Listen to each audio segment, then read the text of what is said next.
한번 우리 표대로 인사하고 시작하겠습니다. 하나님의 나라와 의를 구하며 삽시다.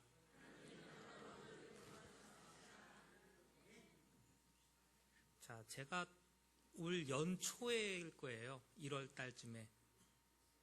이 본문으로 한번 같이 말씀을 나눈 적이 있었습니다. 기억해내지 마십시오. 이거 목사가 1월달 첫 한 두째 주쯤에 설교했는 데까지 다 기억하고 계시면은 제가 곤란해집니다. 그때도 같이 하나님의 나라에 대해서 말씀을 나누면서 이 본문을 같이 나눴고요. 조금 더 깊이라고 할 것도 없고 좀 구체적으로 하나님의 나라를 지배하는 법에 대해서 조금 더 구체적으로 같이 좀 보려고 합니다. 예수님께서 육신을 입고 이 땅에 오셨을 때요, 특히나 바리새인들하고 많이 부딪히셨죠. 이게 대표적인 것들을 보면은 안식일에 병고쳐 준 거 가지고 많이 싸우셨습니다. 마태복음 이제 쭉 가시다 보면 12장쯤 가서 보시면 한쪽 손 마른 사람을 주일날 고쳐주시죠. 안식일 날이죠. 안식일 날. 예수님한테 와서 병 고쳐주는 게 이게 옳습니까? 요한복음 5장엔 더 웃기죠. 베데스다 연못에 몇 년 동안 병자요? 38년. 38년 동안 좀 낫고 싶어가지고 거기서 천사가 내려와서 물을 동할 때 먼저 들어가는 사람 나으니까 얼마나 괴로웠겠어요. 38년을. 근데 예수님께서 고쳐주셨거든요. 너 네 자리 이제 그만 알아 누워있고 일어나서 가라 그랬더니 이 사람이 나았어요. 그래서 자기 자리를 들고 갑니다. 그것을 지켜보고 있던 바리새인들이 뭐라 그래요? 그 사람한테? 유대인들이 병 나은 사람에게 이르되, 그것을 지켜보고 있던 사람들이 병 나은 사람에게 이르되, 안식일인데 네가 네 자리를 들고 가는 것이 옳지 않다. 황당한 거죠. 안식일은 일에서는 안 되니까 네가 병이 나았어도 이거 들고 가는 건 일이니까 그거 하지 말아요. 안식일에 예수님의 제자들이 밀밭 사이로 지나가다가 배가 고프니까 예수님 따라다니면서 일하다가 그거 좀 잘라서 먹었습니다. 난리가 나고 고소한 거죠. 당신의 제자들은 왜 안식일에 못할 짓을 합니까? 그거예요. 예수님께서 다윗이 제사장들밖에 못 먹는 진설병 그거 얻어서 먹은 거 성경에서 못 봤냐? 당신의 제자들은 왜 밥 먹을 때 손 안 씻고 먹습니까? 더럽게. 우리의 법은 깨끗하게 손 씻고 와서 먹어야 되는데요. 사람의 입으로 들어가서 뒤로 나가는 게 사람을 더럽게 하냐? 우리 속에서 나오는 그 악한 생각들, 악함들이 우리를 더럽게 만들지. 예수님께서 하나부터 열까지 그렇게 누구랑 싸우셨느냐? 그 당시에 하나님의 법을 잘 지킨다는 사람들, 그 당시에 하나님의 법에 밝다는 사람들, 정말 종교적인 열심을 가졌다는 그 사람들하고 사사건건 부딪히셨습니다. 그래서 얻으신 별명이 뭐예요?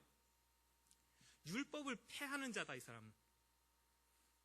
그래서 수많은 군중들은 예수님을 좋아하고 따랐고요. 누구요? 병들었고, 가난하고, 친구 없고, 소외당하고, 왕따당하고, 그 사람들은 예수님을 좋아하고 따라다닌 반면에 나는 경건하오, 나는 하나님의 말씀을 잘합니다, 우리는 율법을 지키는 자입니다, 그랬던 사람들은요, 예수님을 향해서 손가락질하기를 율법을 폐하는 자라. 예수님께서 이 땅에 오셨을 때에 왜 그 사람들한테 그렇게 비판을 했느냐? 뭐에다가 비판을 한 거냐? 그럼 그 사람들이 지키고 있던 그 법은 불완전한가? 그게 아닙니다. 그래서 오늘 좀 같이 좀 잘 보시기 바라요. 사도 바울도 바울 서신에 볼 때마다 율법이 선하고 아름답다. 그렇죠? 율법도 거룩하고 계명도 거룩하고 의로우며 선하도다. 디모데에게 편지 써서 보내면서 율법이 사람을 그것을 적법하게 잘 쓰면은 선한 것임을 우리가 아노라. 근데 왜 그 당시에 예수님의 질책을 그렇게 받을 수밖에 없었느냐?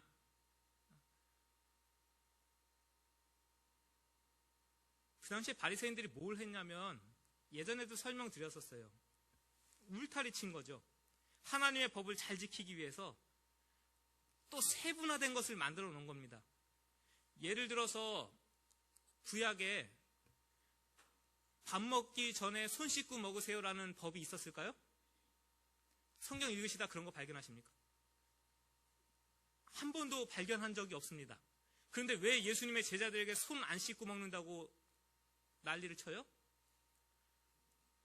성막에 담은 물두멍이라는 거 있는 거 아십니까? 제사장들이 제사 지내기 전에 먼저 가서 뭐 했어요? 그 앞에 가서 씻었습니다. 무슨 의미로요? 하나님 앞에서 정결을 의미하고요. 그렇죠? 하나님 앞에서 정결하는 의식이에요. 그거 손 씻어서 우리가 얼마나 깨끗해지겠어요? 때를 빡빡 밀고 가서 제사 지내야지. 하나님은 이렇게 씻는 거 좋아하시나 보다 하고 하나씩 만들어낸 겁니다. 그러면 우리 밥 먹기 전에도 씻고 밖에 나갔다 들어와서도 씻고 이거 안 하면은 큰일 나는 것처럼요. 사실은 큰일 안 나요. 그 내면이 중요한 거죠. 하나님 앞에서 내가 정결하길 원합니다. 그 의식이 중요한 거고 그렇게 살아가는 게 중요한 건데 오늘 내가 물 적셔서 이걸 씻었냐 안 씻었냐 가지고 너 했어 안 했어? 이런 식입니다. 하나의 예를 들어드리면 성경이 뭐라고 지적하느냐? 사도 바울은 뭐라고 인식했느냐? 우리의 죄악됨이 하나님의 온전하신 법을 오용하고 악용합니다. 무엇으로 오용하고 악용했느냐? 첫 번째, 내 의를 나타내는 것으로 사용해 먹기 시작합니다. 우리는 이렇게 세분화된 법과 질서를 얼마나 잘 지키는지를 보라. 그래서 사두개인들, 바리새인들, 서기관들 존경받았죠. 우와, 저 사람은 우리가 못하는 것을 저렇게까지 열심히 잘 지킨다. 이야, 대단하다. 그렇죠? 우리로 치면 이야, 저분은 새벽 예배도 나오고 수요일, 금요일 예배도 한 번도 안 빠지고 정말 열심이다. 예를 들면 그런 식이죠. 또 하나 오용해 먹는 게 뭐냐? 나보다 좀 못한 것 같으면 뭐 하기 시작해요, 이제? 지적하기 시작합니다. 나는 이만큼 경건한데 이만큼 지키고 있고 당신은 이렇게 못 지키니까 나보다 어때요? 좀 못한 것 같습니다. 나는 저 사람보다 더 경건하고 저 사람은 나보다 덜 경건하고 이렇게 등급 나누는 거 우리 굉장히 좋아하죠. 사회에서 계급 나누는 것처럼 교회 안에서도 하나님 나라 안에서도 그렇게 나눈 겁니다. 그래서 바리새인들 우리는 굉장히 거룩한 척, 사두개인들 자기는 굉장히 거룩한 척. 예수님께서 오셔서 보니까 독사의 자식들아, 회칠한 무덤들아.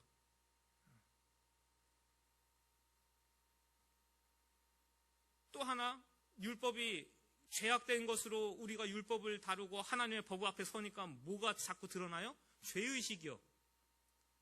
율법을 사도 바울도 이렇게 들여다볼 때마다 야, 이게 좋긴 한데 이것을 통해서 나를 보면 자꾸 내가 죄의식이 빠지는 거예요. 내 죄를 자꾸 드러나게 하니까. 자, 하나님의 법이 그 의도와 그 용도로 주어진 겁니까? 내 의가 이것을 지킴으로 인해서 이만큼 드러나고 저 사람은 이것을 못 지켰으니까 의가 없고 이것을 통해서 내가 나를 보니까 자꾸 죄의식 들게 만들고 하나님의 법이 율법이라는 것이 계명이라는 것이 그 용도로 주어졌냐 그겁니다. 구약에서도 그렇게 주어진 적이 없고 그렇게 잘못 오용하고 있는 것에 대해서 예수님께서 이 땅에 오셔가지고 다시 온전한 모양으로 돌려놓으신 겁니다. 그것이 어디서부터 일어났느냐? 십자가 사건에서부터 일어났습니다. 그래서 이전에는 온전한 하나님의 법을 들고도 천국을 누리지 못했어요. 서로 니 잘났니 내 잘났니 싸우면서요. 예수 그리스도 안에서 온전하신 하나님의 법 안에서 천국을 누리시는 저와 여러분 되시길 간절히 원합니다. 그래서 예수님께서 하신 말씀을 다시 한번 읽어봅니다. 17절 18절을 읽습니다. 시작. 내가 율법이나 선지자를 폐하러 온 줄로 생각하지 말라. 폐하러 온 것이 아니요 완전하게 하려 함이라. 진실로 너희에게 이르노니 천지가 없어지기 전에는 율법의 1.1획도 결코 없어지지 아니하고 다 이루리라. 아멘. 그렇죠. 이게 구약의 하나님의 법이 불완전하기 때문에 이건 다 버려버리고 예수님의 십자가의 은혜의 법이 새롭게 세워진다는 얘기가 아니에요. 그렇죠? 이것이 더 온전한 뜻이 드러나게 하기 위해서 예수님이 십자가를 지신 겁니다. 그렇죠? 완전하게 하다예요. 충만하게 가득 채우답니다. 그래서 예수님의 은혜 안에서만 우리가 충만한 하나님의 나라를 누립니다. 아무리 도덕적으로 완전하고 바리새인들처럼 최선을 다해서 하나님의 법을 열심히 육신을 따라 지켜내도요, 온전한 하나님의 나라가 이루어지는 것이 아닙니다. 그리스도 예수 안에 있을 때 그 법의 의미가 드러나고 가치가 드러나는 거예요.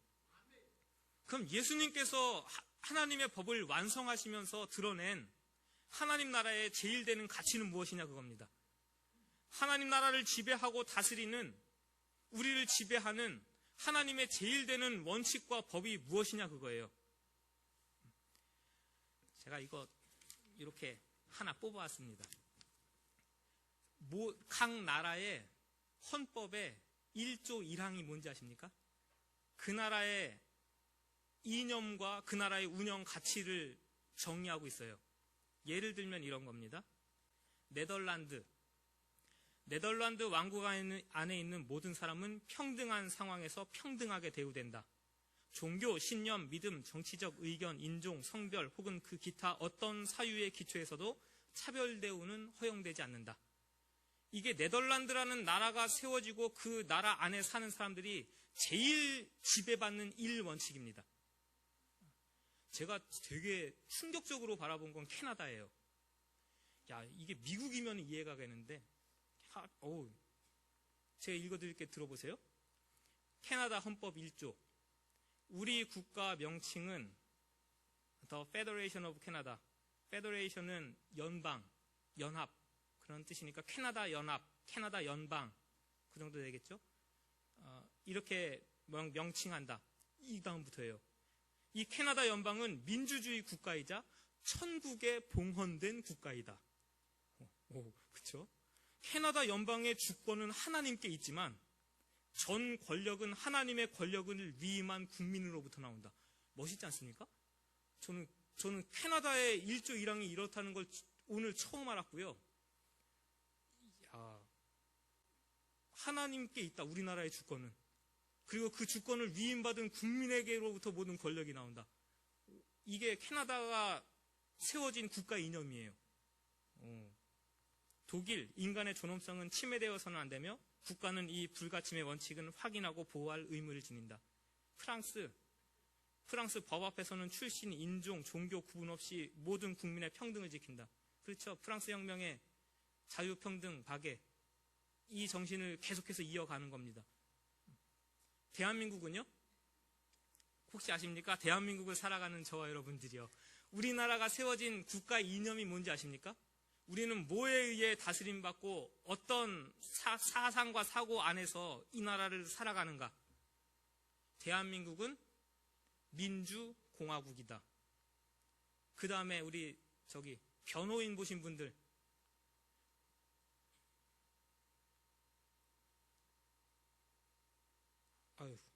대한민국의 주권은 국민에게 있고 모든 권력은 국민으로부터 나온다.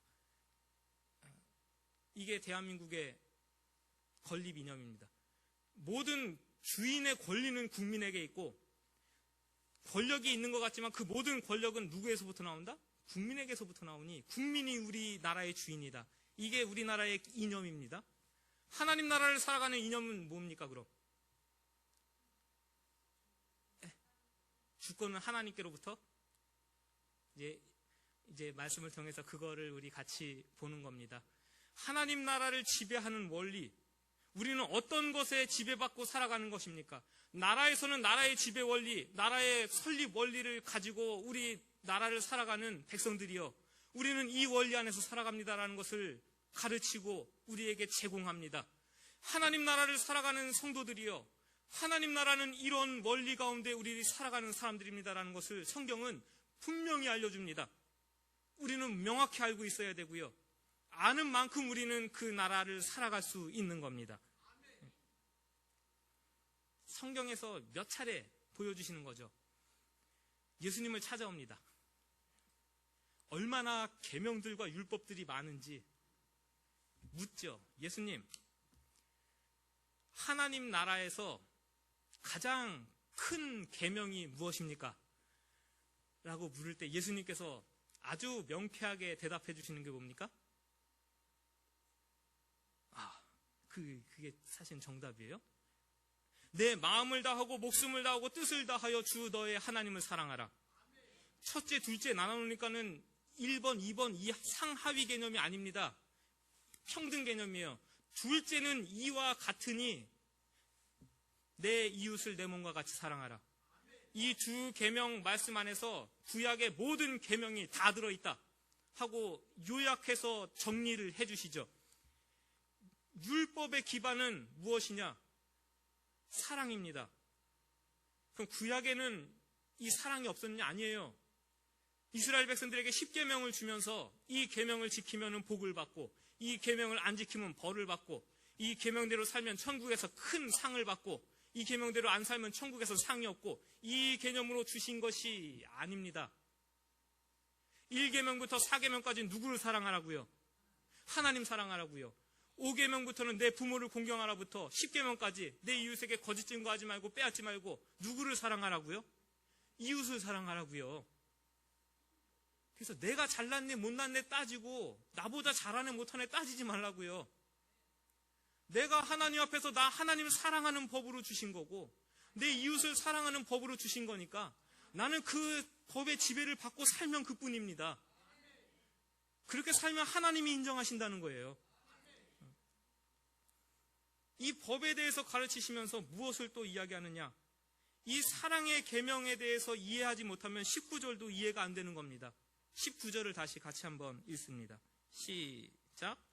그러므로 누구든지 이 계명 중에 지극히 작은 것 하나라도 버리고 또 그같이 사람을 가르치는 자는 천국에서 지극히 작다 일컬음을 받을 것이요 누구든지 이를 행하며 가르치는 자는 천국에서 크다 일컬음을 받으리라. 아멘.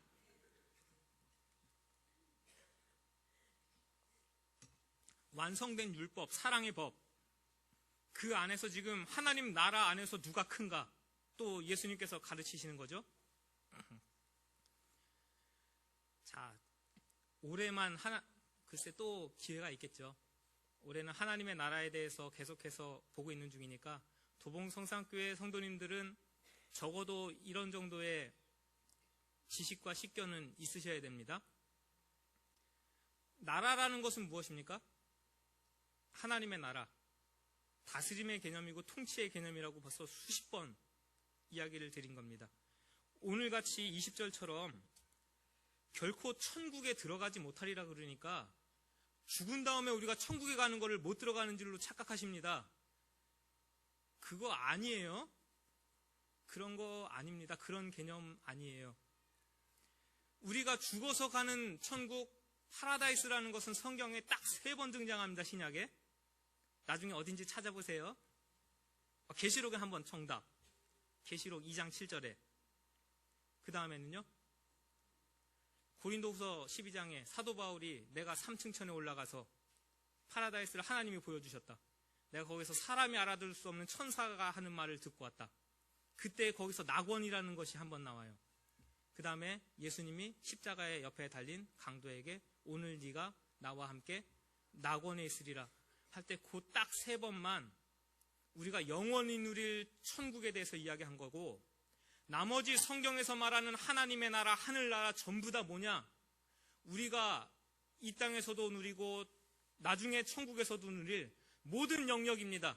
하나님이 다스리시고 지배하시고 하나님의 법이 우리를 통치하시는 모든 영역, 모든 시간을 통틀어서 일컫는 것이 하나님의 나라입니다. 자, 이 정도는 좀 머리에 넣고 계세요? 그러니까 오늘 말씀도 마찬가지죠. 우리가 죽은 다음에 가가지고 누구의 집이 더 클 거냐 따지는 겁니까 지금? 우리가 죽은 다음에 하나님 앞에 갔을 때 누구 상급이 더 클 거냐 그거 따지는 겁니까?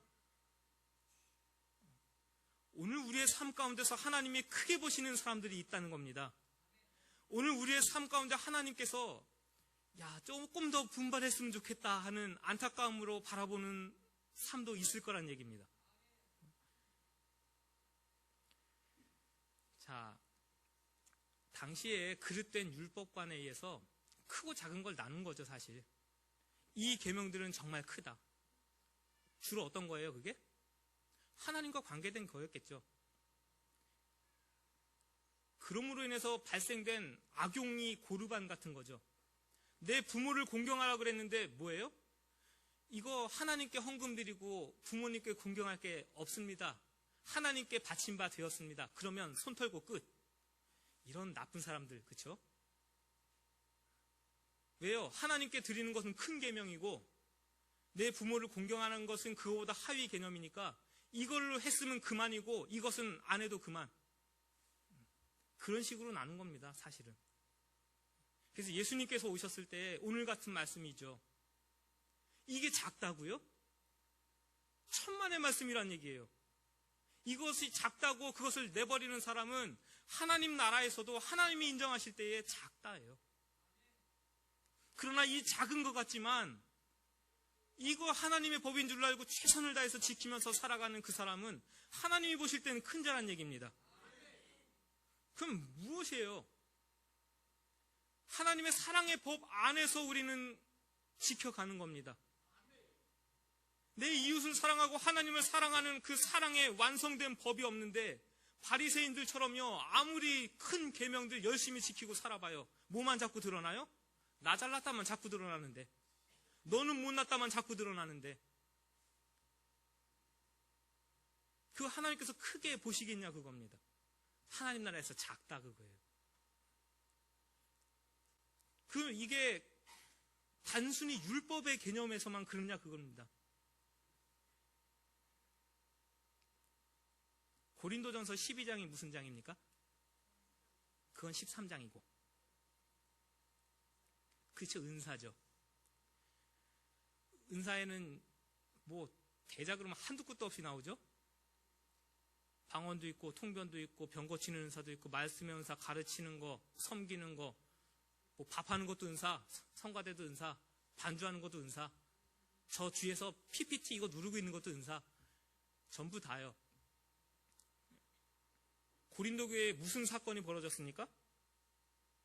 왜 사도 바울이 침 튀기면서 고린도전서 12장, 13장을 그렇게 쓴 거예요? 교회 안에서요, 분란과 싸움이 일어나는데 뭐 가지고 싸움이 일어났느냐? 누구 은사가 더 크냐? 누가 더 은사가 큰 거냐? 야, 나는 방언 랄랄라 따따따 할 줄 안다. 여기서 랄랄라 따따따 하면 너만 할 줄 아냐? 나도 할 줄 안다. 여기서도 랄랄라 따따따. 여기서 통변하고 있으면 너만 할 줄 아냐? 나도. 교회 안에서 누가 크냐? 싸움 난 겁니다. 사도 바울이 은사들이 이런 게 다 있지. 그러나 13장, 12장, 13장 연결고리가 뭔지 아십니까? 12장 마지막 절에 너희는 더욱 큰 은사를 사모하라. 수많은 은사들이 있는데 누가 더 크다라고 따지고 쌓고 싸움질 하는데 크고 작음의 문제냐 이게. 더 큰 은사를 사모해라. 그래놓고 13장 첫 절에 내가 가장 좋은 길을 너희에게 보이리라 해요. 그리고 나서 사람의 방언, 천사의 말을 할지라도 뭐가 없으면? 사랑이 없으면 소리나는 구리 꽹가리 같다. 예언하는 능력이 있고 비밀과 모든 지식을 알고 산을 옮길 만한 모든 믿음이 있을지라도 뭐가 없으면? 사랑이 없으면 내가 아무것도 아니고, 내가 있는 곳으로 구제하고 몸을 불사르게 내어주고 그래도 뭐가 없으면? 사랑이 없으면 아무것도 아니다. 다시 말하면 뭐예요? 은사의 크고 작음의 문제가 아니라 그거예요. 그리스도 예수가 완성하신 사랑의 법 안에서 무슨 은사든지 발휘될 때의 교회의 유익이 있고 모두에게 하나님의 영광이 드러나는 것입니다. 그러니까 크고 작음의 문제가 아니고 완성된 그리스도 예수의 은혜의 법 안에서 있느냐 없느냐, 그 안에서 우리에게 주어진 은사들도 재능들도 활용되어지고 있느냐 아니냐, 거기에 하나님은 관심이 있으신 거죠.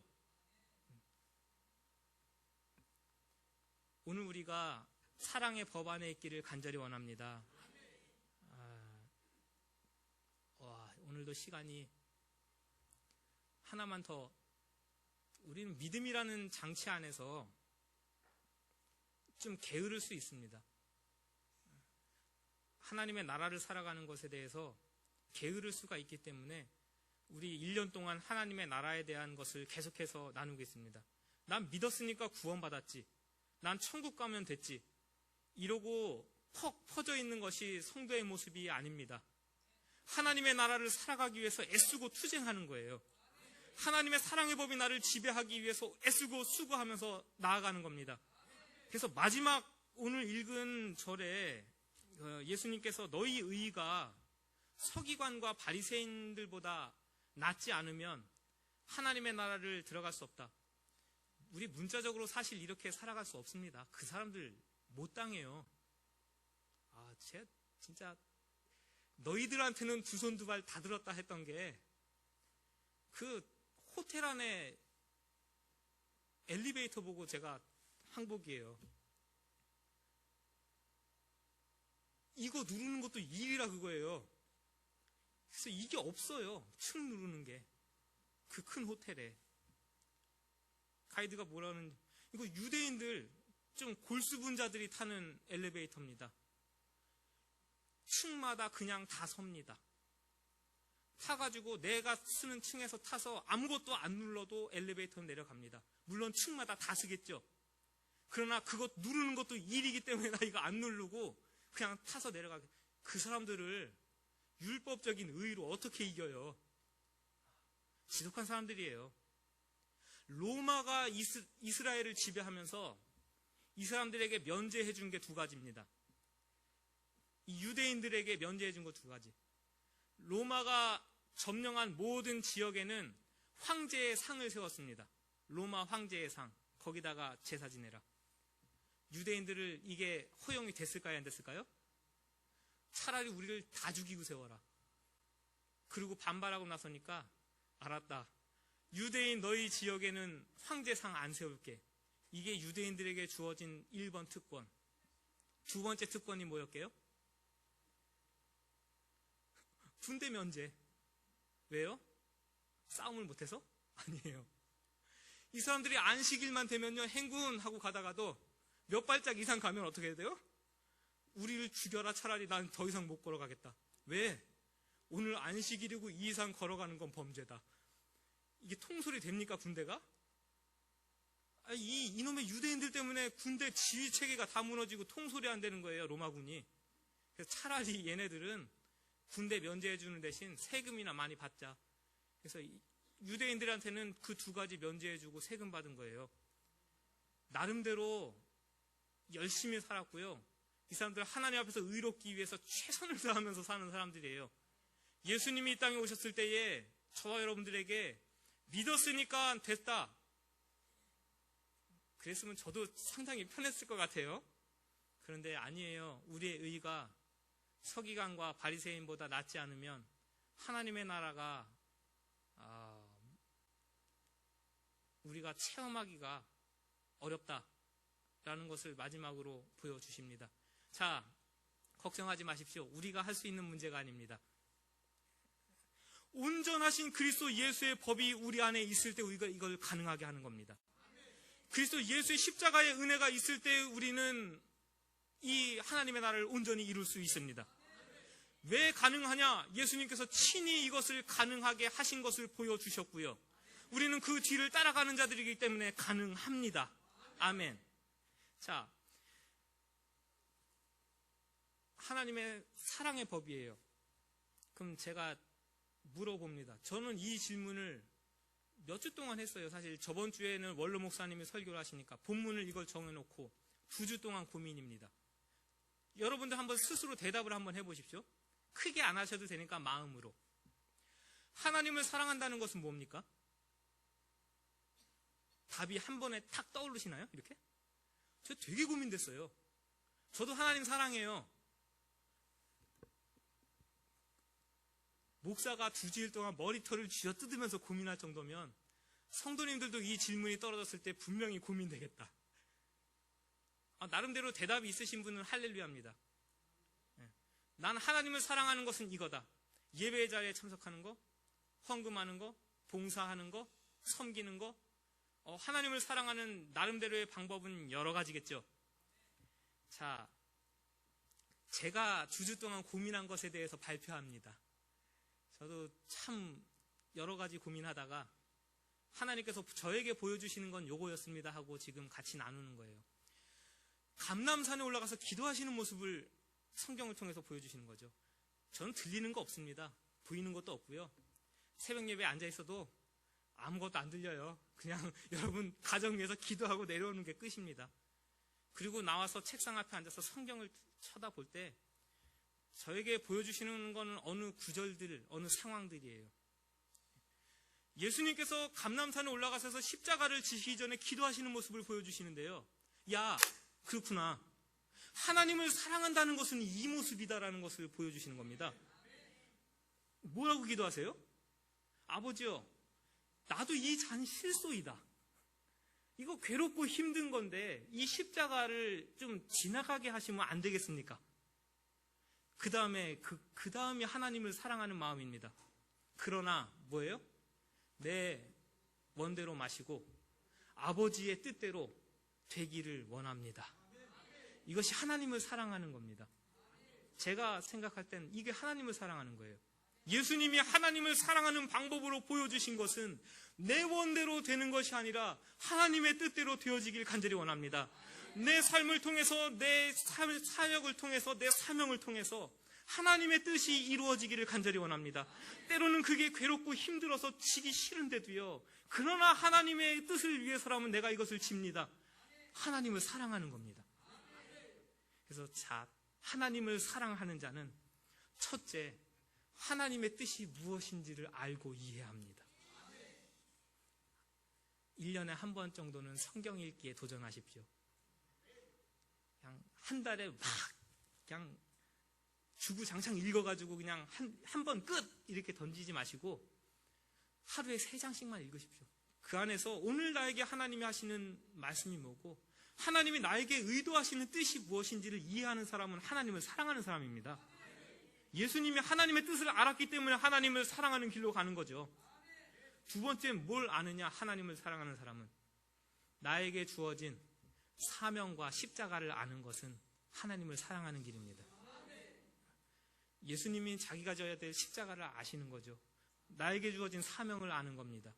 그 사람이 하나님 나라를 구하고 하나님의 뜻을 구하고 하나님을 사랑하는 길로 갔다는 것을 기억하시기 바랍니다. 작은 것이라도 좋습니다. 하나님 앞에서 나에게 주어진 사명들 감당해내시길 바랍니다. 가정에서도 여러분들에게 주신 사명이 있으실 거고 일터에서도 있으실 거고 단순히 교회 안에서만 사명을 지키라 그거 아닙니다. 하실 수 있는 만큼 하십시오. 그러나 우리에게 삶의 전 영역에게 주어진 우리의 사명 힘있게 감당하시는 저와 여러분 되시길 간절히 원합니다. 그리고 하나님의 뜻도 알고요. 제 십자가가 뭔지도 아는데요. 저는 하기 싫습니다 하고 뻥 걷어차면 그걸로 끝인 거죠. 행하는 믿음 있으시길 간절히 원하고 그 사람이 하나님 나라를 체험적으로 알아가는 겁니다. 자, 제가 생각할 때는 아버지 뜻대로 되기를 원합니다 하고 내 모든 것을 포기할 줄도 알고 십자가를 질 줄도 아는 것이 하나님 사랑. 부족해서요. 2주 동안 머리를 싸매도 요거밖에 안 남아요. 자, 그러면 이제는 이웃사랑은요? 여러분들이 생각하는 이웃사랑은 뭡니까? 이것도 뭐 답이 한두 개인가요? 저도 여기다 지금 수도 없이 적어놨습니다. 예수님이 가르쳐 주신 것 중에도 뭐 형제에게 노하지 말아라, 라가라고 하지 말아라. 그러니까 다시 말하면 머리 비었네. 아이고 생각 좀 하고 살아라, 돌머리. 이런 거 안 된다는 얘기입니다. 마음으로부터도 죄 짓지 말아라. 속에서 음란한 마음 품은 것도 벌써 음욕이고 속에서 죽인 것도 살인이다. 복수하지 말아라, 보복하지 말아라. 뭐 한두 가지입니까? 수도 없이 많습니다.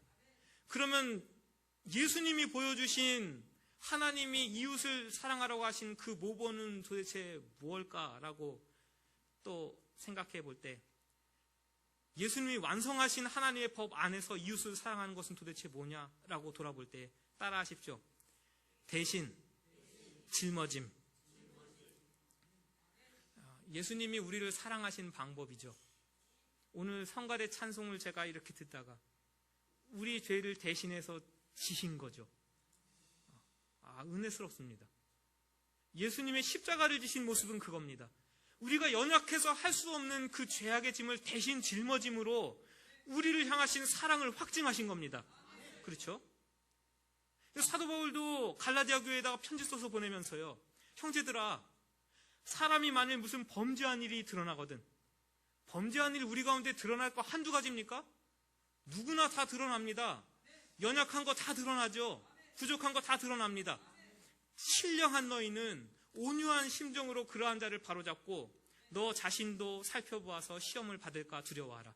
그 다음에 6장 2절에 오늘 읽은 말씀, 제가 말씀드리는 것 그대로 너희가 짐을 서로 지라. 그리하여 그리스도의 법을 성취하라. 너희가 짐을 서로 져라. 죄악된 거 드러나고 부족한 거 드러나지. 그러나 그것을 내가 가진 율법의 잣대로, 내가 가진 하나님의 법의 잣대로 판단하고 비난하고 비판해서 네가 이것에 대해서 이만큼 모자르니까 너 잘못했지. 그래서 치고 비난하면 교회는 깨어지게 되어 있고 가정은 불화하게 되었습니다. 그렇기 때문에 그리스도 예수의 사랑의 완성의 법은 무엇이냐? 힘듭니다. 그거. 우리 교회 안에 부족한 부분이 보이십니까? 그것을 볼 수 있는 사람은 그것을 짊어지라고 보여주신 겁니다. 대신 지는 삶 살아가시길 간절히 원하고요. 우리 가정에 남편이 부족한 거 보이십니까? 부인에게 그걸 보여주셨다면 부인이 그걸 같이 지라고 보여주신 거고요. 우리 부인에게 부족한 것이 남편이 보이십니까? 그 남편이 그것을 같이 지라고 보여주신 겁니다. 우리 부모님의 연약한 부분이 보이십니까? 자녀들이 그것을 같이 짊어지라고 보여주신 거고요. 우리 자녀들의 연약한 것들이 보이십니까? 부모된 여러분들이 그것을 같이 짊어지라고 보여주신 겁니다. 비난하고 손가락질하기보다 같이 짊어지는 사랑의 삶 살아가시길 간절히 원합니다. 그것에서는 하나님의 나라가 충만히 일어나게 되어 있습니다. 그래서 오늘 그렇게 하나님의 사랑의 법 안에서 우리가 살아가면 천국에 들어가리랍니다. 다시 말해 너희 의가 서기관과 바리새인보다 낫지 못하면 천국에 들어가지 못하리라. 그보다 나은 그리스도 예수의 사랑과 의가 우리 안에 있을 때는 천국을 들어가리라. 여기는 천국이었고 저기는 천국이어서 여기 문 열고 이렇게 들어가는 개념이 아닙니다. 들어가다라는 것은 체험하게 된다는 얘기입니다. 그것이 실제화되어서 나에게 다가온다는 얘기입니다. 오늘도 여기 있습니다. 그러나 그것을 실제화하여서 내가 누리지 못하는 이유는 그리스도 예수의 사랑 안에서 이렇게 하나님이 주신 사명 감당하면서 이웃을 사랑하는 마음으로 짐을 대신 지는 이 삶은 다 배제해놓고 그러고서 난 천국을 살길 원합니다라고 잘못된 방향으로 아무리 구하고 있어도 하나님 나라는 그렇게 체험적으로 우리 가운데 다가오지 않는다는 예수님의 가르치심과 권고를 들으시기 바랍니다. 그래서 한 주간도 예수님께서 말씀하신 온전한 사랑의 법이 나에게 임하길 간절히 원합니다. 하나님의 나라를 단순히 머리로 알고 지식으로 이해하는 것에 그치지 않길 간절히 원합니다. 하나님의 나라가 실제적으로 우리의 삶 가운데 임하고 우리를 다스리고 있는 것을 보는 삶이 되길 간절히 원합니다. 예수님이 십자가를 통해서 온전하게 하신 하나님의 법이 우리 안에 살아있길 간절히 원합니다. 하나님을 사랑하고 우리의 이웃의 짐을 짊어질 줄 아는, 천국을 나누어주고 베풀 줄 아는 삶으로 한 주일도 살아가도록 도와주옵소서. 우리 교회와 가정과 우리의 삶의 터전이 천국으로 변화되는 것을 보도록 우리를 사용하여 주시옵소서. 예수님의 이름으로 기도하옵나이다. 아멘.